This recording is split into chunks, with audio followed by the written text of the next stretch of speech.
Dear brothers and sisters, I welcome you all to hear and see this video message. Today we are going to pray for internal domestic migrants should get the online voting or remote voting or at least postal voting should avail the 100% voting in India. If the internal migrants is around 290 million, that they are unable to vote in their respective constituencies. I hope if all of their voting, our election result will be different. Content for this video I given in the description. You can go through and study. The rapid pace of urbanization in India implies that migration is likely to increase, and it is imperative that the government responds with a more inclusive national policy. India's migrants are important contributor to India's economy. Migration of workers, particularly from village to cities, has become a major and unacknowledged source of the Indian growth story in the last 2 decades. Yet they remain deprived of social protections as well as the most fundamentals of right in a democracy, the right to vote. Many of the migrant workers were missing voters as they could not make their journey back home during the time of election or be present during list compilation. Thus they remain unaccounted with their political right practically disenfranchised. Migrants constitute about a third of the 834 million registered to vote in the 2014 general election. No party came even close to winning as many votes. BJP, which got the largest number of votes, had just under 172 million, Congress 107 million. So the single largest party in the election was really the non-voters party, almost as big as the 2 largest national parties combined. What could be the bigger tragedy in a democracy? Every 10th worker in India is an internal migrant. India has an estimated 400 million migrants, most of whom are seasonal or temporary migrants. A significant number of such migrants are unable to vote, which amounts to disenfranchisement on a large scale due to economic compulsion of migrants. In the 2019 general election, over 290 million Indians who were eligible to vote, over 18 years of age and which their names in the electoral rolls, did not vote. No other democracy in this planet even has as many voters. The world's second largest democracy, the US, only had 183 million registered to vote in the 2016 presidential election. So over 290 million not voting is not just a few votes lost, it's more than a whole voting nation's lost. Just as telling is the fact that the 20 most democratic countries in the world, as ranked by the Economic Intelligence Unit, had a combined registered voter base of about 282 million in their last national election. They include such large countries as Germany, UK, Spain and South Korea. So losing out on 290 million votes is not just a few lost votes, it's like ignoring the collective voice of 20 democratically vibrant nations. While proposing a bill in 2018 to extend proxy voting rights to NRI, The Union Law Minister mentioned there was a need for the country to respect and recognize the achievements of the NRI. While arguing for the substantial voting rights for the migrant workers, we would want to remember that migrant workers have played a crucial role in the growth story that India writes. Domestic migrants who are direct stakeholders in the country's future deserve attention over the privileged NRIs who have a lesser stake in India's good governance and are only at best only fringe beneficiaries of its policies. Also, it is the remittance back home to their villages that remain central to the village economy and otherwise impoverished households. Therefore, it is high time that migrant workers are seen not as recipients of charity and sympathy, but as rightfully entitled subjects whose life and work shape the economy of the nation. People who have a commitment to the country and who are living in the country should have an equal right to vote as people who are living abroad. There is no logical reason to treat immigrants and internal migrants differently. One way to achieve this is to implement the postal ballot or some kind of proxy voting booth in the host state for the migrant workers. Despite being numerically strong and internally networked through family, caste and local or regional levels connections, migrant workers crucially lack bargaining power as they have not yet enrolled themselves as a political community or constituency in competitive electoral politics.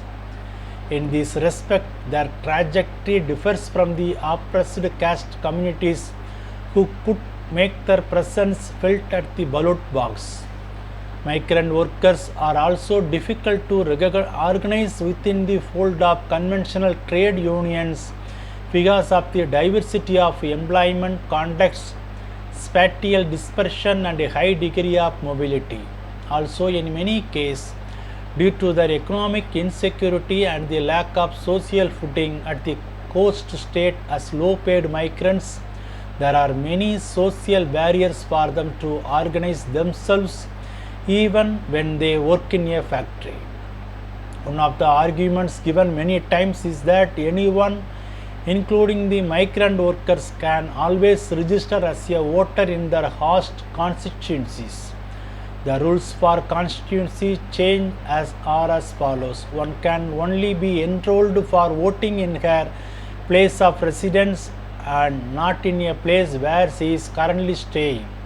Of course, migrants can re-register at a new location, but to do so, they must have an official proof of address like an electricity bill. The migrant workers dwell in the building sites, manage space on the street, or rent a bed in an illegal squatter colony. Many migrants are poor and homeless and so are not able to provide this, having moved to India's cities to work as rickshaw pullers and construction workers. If someone is registered in a particular booth in a district, village, or ward, all he needs to do is to get a particular certificate from the Tahsildar or from the block development officer who testifies to the fact he is registered in the particular booth. With a certificate, he can have mobility. He can go and present it to the electoral officer of the ward or place where he is staying. A provisional voters list can be prepared and his name could be added to the list. Obviously, his name gets provisionally deleted from where he is. But the era of getting certificate from Tahsildar is very 19th century concept. But technology is the answer. With availability of biometrics and deduplication, mobility should not be an issue at all. India is an IT superpower. Why should we not use technology? If we can do digital banking, why can't we do digital voting? Today, the technology exists to make it possible for people to vote from remote location with adequate safeguards to ensure there is no foul play. So why not use it? Article 326 of the Indian Constitution states that every adult citizen is entitled to be registered in the electoral roll from parliamentary and assembly constituencies. According to current electoral roll laws, internal migrants cannot vote unless they travel back to their home constituencies. These expenses prevent a majority of them from voting. They live hand to mouth and earn barely enough to feed their family in native. Where is the money to go back to village to cast their vote? Voting is the last thing on their mind because Indian citizens must cast their ballot in person at an assigned polling station near their registered address. Voting becomes a cumbersome exercise for those who migrate from one state to another. A 2011 study on the political inclusion of seasonal migrant workers found that 22% of seasonal migrant workers in India did not possess voter IDs or have their names registered in the voter list. The study noted that many migrants leave their home at an age as early as 13 to 14. The voter ID is issued at an age of 18 or more. When they become eligible to get a voter ID, their work life is at its peak and their trips to home short in duration. Many migrants are reported to not have the time to get their voter IDs made, and a staggering 83% of long distance migrants reported missing votes in election at least once because they were away from home seeking better livelihood opportunities. Because of this, migrant workers are often left unable to make political demands for entitlements or seek reforms. A democracy is not only about the conduct of free and fair election, but also making voting more inclusive and participatory. In a parliamentary election, we are voting for a party whose primary job is to make laws for the country and not for my constituency. So why do I have to be in our constituency? So allowing citizens to vote wherever they can.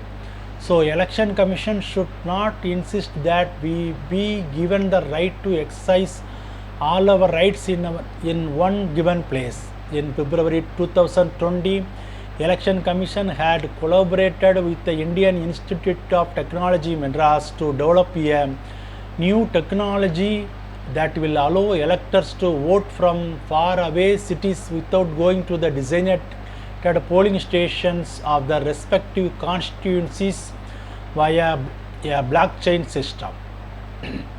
In March 2021, then Chief Election Commissioner Sunil Arora stated that e-voting through blockchain system via app-based technologies are being properly explored for the 2024 general election. India requires revision in its privacy laws, election policies, technical resources and governance methods in order to ensure that it is future ready in the advent of emerging technologies, especially with regards to election on a blockchain system. Only then would the government be successful in implementing the same. Without electoral inclusion, effective integration of migrants missing vote is not possible, and integration of migrants missing vote is essential if we are make the most of our democratic dividend and also for the prevention of inter-ethnic tension between natives and migrants. The inclusion of all citizens of voting age in the election process has the added benefit of making democracy more inclusive. If only certain section of country's population were allowed to vote, democracy would soon be replaced by oligarchy.